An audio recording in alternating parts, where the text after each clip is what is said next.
If how you performed in life was a uniform you had to wear, what would your outfit look like? What is in a form? In the last episode, we talked about how forms are born from ideas and through thought to give figure to shapeless matter. We talked about the Word of God with examples from many different belief systems. To put it simply, despite all our differences, the best anyone can do in life is to be of their own word. To do what you say and only say what you mean. What you speak holds power in all levels, from the smallest of atoms to the vastness of the universe. Your voice creates a vibration that otherwise would not be if you were not speaking. Quantum entanglement is real, and we can see how the cosmos play a role in our energetic frequencies through astronomy and astrology. When Alice Bailey published Consciousness of the Atom in 1922, she mentions that the term logos translates to the Word and appears in the New Testament, speaking of a Most High. In the beginning was the Word, and the Word was with God, and the Word was God. According to her reference, by definition, back then the term word meant the rendering and objective expression of a concealed thought. Today, there are many different definitions of the term word, but when it is used with the before it with a capital W, it is defined to be the Bible, or part of it, or Jesus Christ. You can take any word and study its etymology to see how the definitions and meanings have adapted and changed over time, according to reformed ideas and shifts in thought. When we think of a logo today, we refer to it as a visual, a sign, a symbol, a graphic. All these things are forms that express a concealed thought. Let's start by looking at the logos for some worldwide brands: Google, Amazon, and Apple. First, I'd like to point out that no matter what shape Google incorporates for the variety of logos they use to represent their programs, all of them share the attribute of colors: red, green, yellow, blue, white. These colors are widely known to represent the Earth's elements: fire, earth, air, water, and spirit. A deeper consideration is that it could represent a combination of the RGB, RYB color wheel, which divides how color is portrayed between the real world and digital demonstrations. The double O in the name has been used to depict several things over time, and overall, the design can be adapted however its creators wish to serve other purposes. The Amazon logo features a significant arrow from A to Z, which is an implicit reference to the full English alphabet, insinuating that they've got you covered, whatever you may need. They repeat this technique in their Prime Video logo, but they position it differently. This time, it begins with the I and M in Prime and ends between the D and E in Video. Could this represent the feature of instant media, on demand for your entertainment? Perhaps, or it could be nothing, or maybe it's something totally different than what I am seeing. Only its creator truly knows its original meaning. The Apple logo is first thought to represent the story of Adam and Eve and the forbidden fruit, but what if it means something different? I think of the phrase, "an apple a day keeps the doctor away," and the practice of gifting a teacher an apple as a gesture of appreciation. Could this hint to the underlying dangers of these inventions and devices, despite how much they have advanced civilization? Even Steve Jobs himself was quoted by Fortune magazine in 2010, just prior to his death, to have said that the effect they have on our brains is like smoking or junk food. These unspoken inferences are inherent in absolutely everything. Each color and every shape represent the attributes of a form or figure's energetic frequency. Every word and each sound do the same, because they themselves are forms, existentially. This ancient knowledge helps us to learn the language of the universe, which is forever in constant communication with us. Sacred geometry is the study of shapes, forms, and mathematical philosophies, and it is a subject you will become remarkably familiar with if you choose to continue to pursue esoteric studies.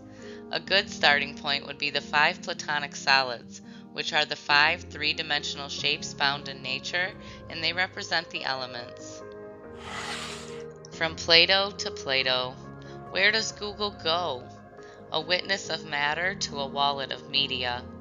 The mold is but a frequency fold in a vision of vertices and valor. Wanda was a marvel who never needed a wand to make a wave. Energy is everything, and everything is energy. Consciousness creates. Bridges get built, but the bow can always break. Balance is buried in our beliefs and how we choose to behave. Allow this information to let you approach concepts from an advanced perspective.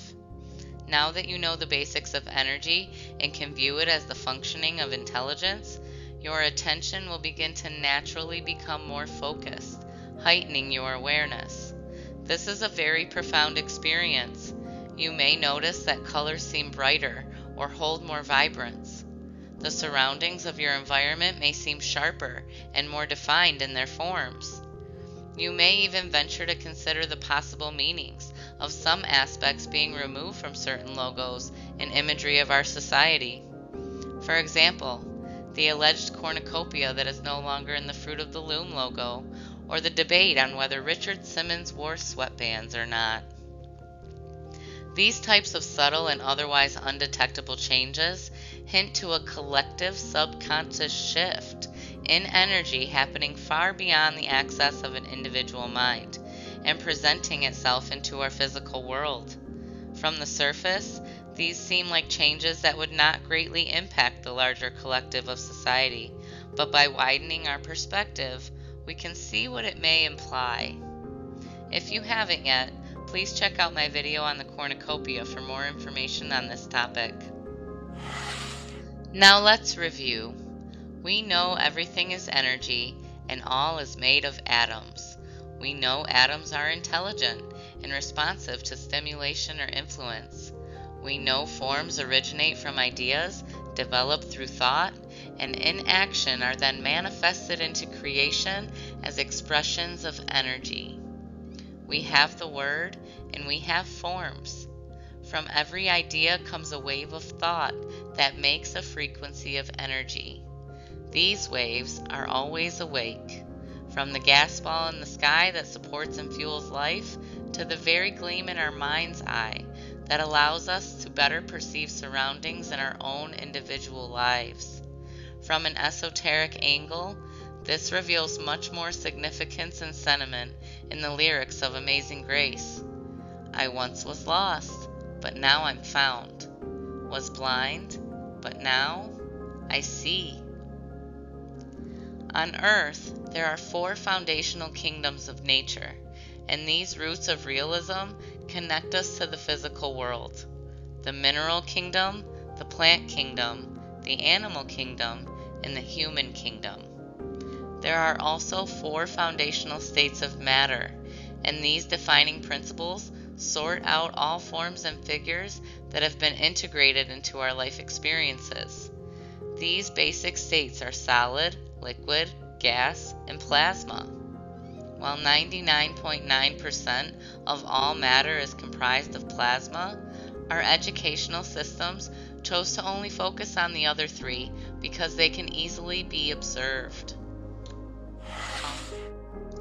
Now, I want you to think of a plasma TV. A vial of gas, which is plasma, is charged with electricity, which is energy, causing the particles of the gas, the atoms, to collide with one another and emit a new particle, invisible ultraviolet light. That gets projected onto a phosphor filter, a television screen. Then the screen sorts the energetic frequencies into colors to produce a picture. Metaphorically, this same concept applies to the process of human reproduction. An egg becomes inseminated by a sperm, there's your collision, which develops an embryo, which is the emittance, which then goes through an incubation period involving the stages of fetal gestation. That's the screen. Producing a child, which is the picture. In saying that we are children of God, we are saying we are lights, we are energy. And with that, I would like to share the affirmation of the disciple, which has been used for hundreds of years in a wide array of spiritual teachings. I am a point of light within a greater light. I am a strand of loving energy within the stream of love divine. I am a point of sacrificial fire, focused within the fiery will of God, and thus I stand. I am a way by which men may achieve. I am a source of strength, enabling them to stand. I am a beam of light, shining upon their way, and thus I stand. And standing thus revolve, and tread this way the ways of men, and know the ways of God, and thus I stand. There is an insurmountable number of reports from eyewitnesses who have claimed to observe a light being emitted from the crown of an individual's head at the exact moment of their death. Many scientific studies have been performed to investigate matter and energy, like Einstein's Philadelphia experiment or the recent performances of the CERN particle accelerator, and studies have been done to better understand near-death experiences, like the series of AWARE studies. Still, there have been no official or accredited observations by either the science or medical field to either confirm or deny that this emittance of light takes place. However, any surviving participant or witness to any of these types of events share specific characteristics of their experiences. They all reference an attraction of being pulled toward a light, and they all leave the experience with an expanded, more spiritual outlook on life, in contrast to those limited and presented by religions. This information gives us a lot to think about and ruminate with, and that can be a bit overwhelming. Remember, the best way to regulate your body is to control your breathing. Just breathe. That's it. That's your homework. We have put some things in our pot, and now we must let it simmer slowly so it doesn't boil over. Don't go off the deep end yet. We have barely begun to skim the surface. The dive into everything esoteric continues in the next episode with me. This is Coincidental Chaos. I am a light, and thus I stand.